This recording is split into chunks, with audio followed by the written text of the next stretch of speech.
Hey everybody, my name is Carol Roark and welcome to a 20-minute art tip.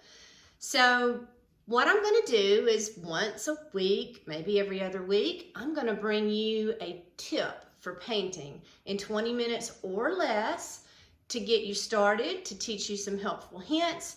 I think during this time where we're all locked in, locked down, looking for something to do, there's nothing better than art.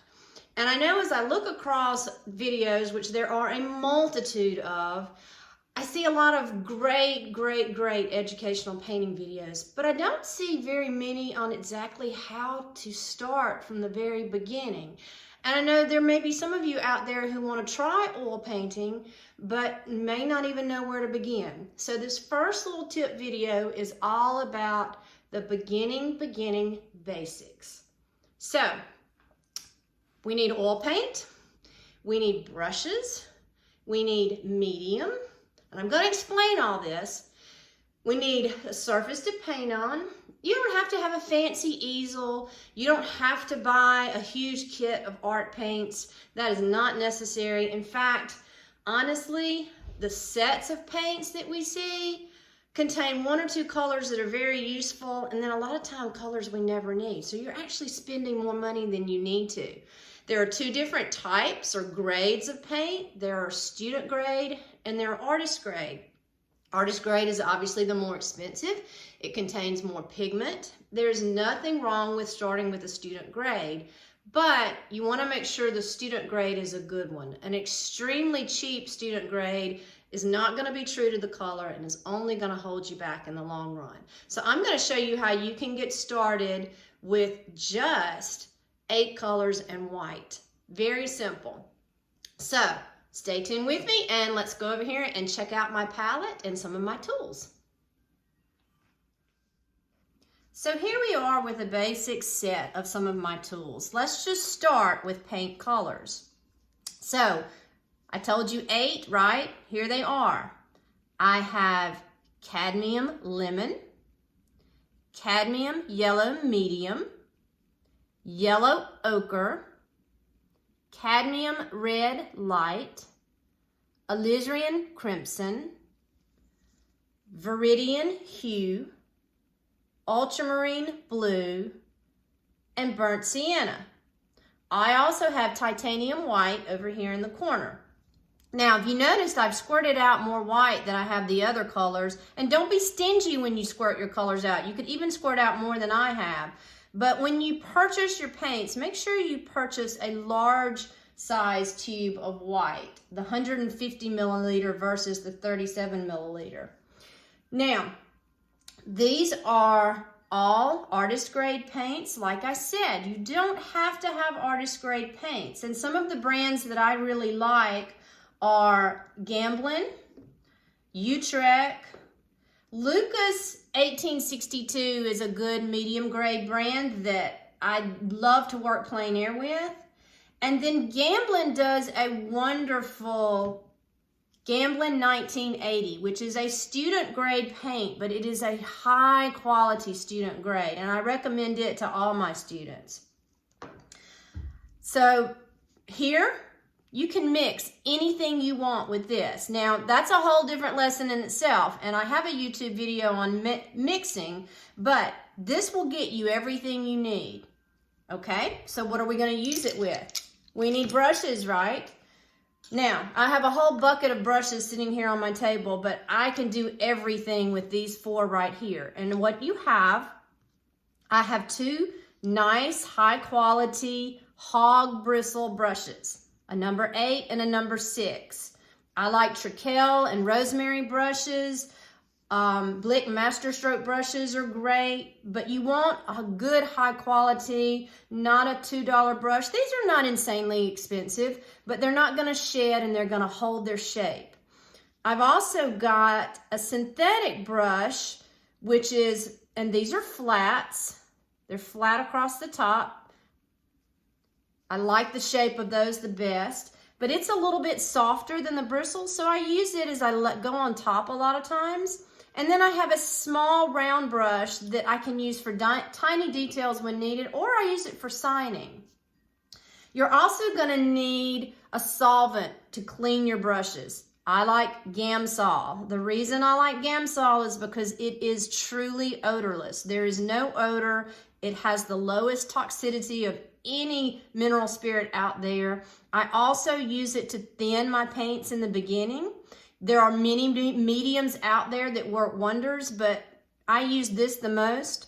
As far as mediums go, which mediums are like linseed oil and liquid and solvent-free gel, different things like that. All of those are great.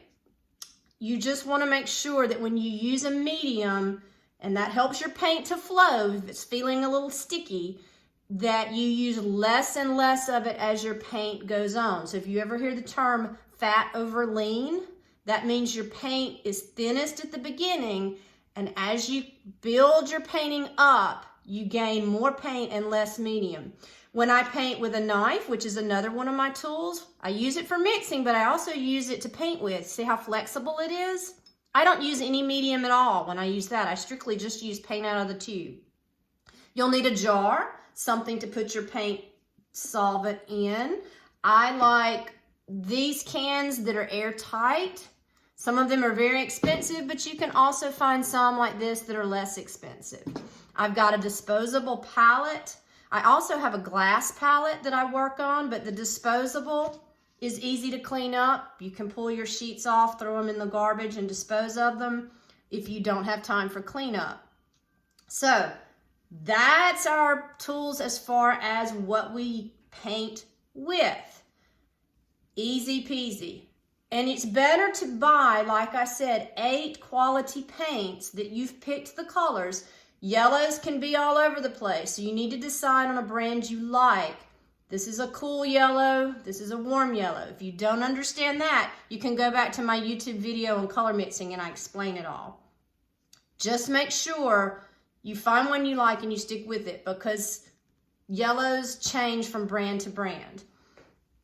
Okay, we'll come back up and we'll talk about surfaces.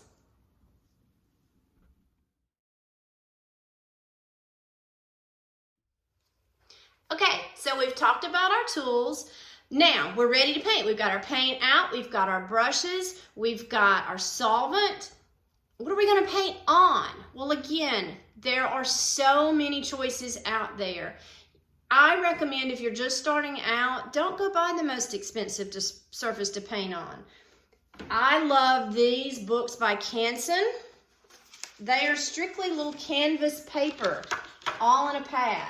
I practice on them all the time when I go out in the field. You rip them off and you're done, and they're very inexpensive. I also like Centurion panels from Jerry's Artorama. This is the all-purpose primed, which is, again, a little less expensive, but it has a great surface. I would choose it no matter the price. The painting you see here is painted on a Centurion oil primed panel, which is another very favorite panel of mine. You just want to get a panel or a canvas surface that is not extremely rough. Now, I like panels, but some panels out there, especially if they're really, really inexpensive, are like painting on sandpaper, and the Centurion surface really glides. And again, it's not that much more expensive than the really, really less expensive ones. So I recommend going on and getting something that's going to help you versus hinder you. So how do you paint? Got our brushes and our knives, right? So our instinct is to grab a brush like a pencil and go at it, right? Wrong. There's nothing wrong with that, and there are times when you want to do that. But if you watch me paint, most of the time I'm holding my brush like this, because that's one reason I like that flat brush. I can use it this way. I can use the corner and almost sketch with it. I can vary my touch so that it's not, if I'm holding like a pencil, I'm going to be applying a lot harder touch every time I paint. And it limits to what you can do with your brush. And your brushes are your best friends when you're painting, and they can help you so much. They're designed to make your painting life easier. So practice holding them different ways. If you draw, hold them the way you'd hold a charcoal stick. It's really about the same. It's kind of a pinch almost. So don't get overwhelmed. Get some paint, get a few brushes, and then play. I think we put way too many expectations on ourselves. So go out and play. Spend just an afternoon with some canvas paper and mix colors. Don't even attempt to paint a painting. Just see what happens when you put one with another or two with another. Make some notes. Then start simple. Find just a simple piece of fruit or even a simple design if you don't want to jump into drawing. And just once again, play. Painting is one of the most relaxing and stress relieving things we can do. So have fun with it. And I'll see you next time.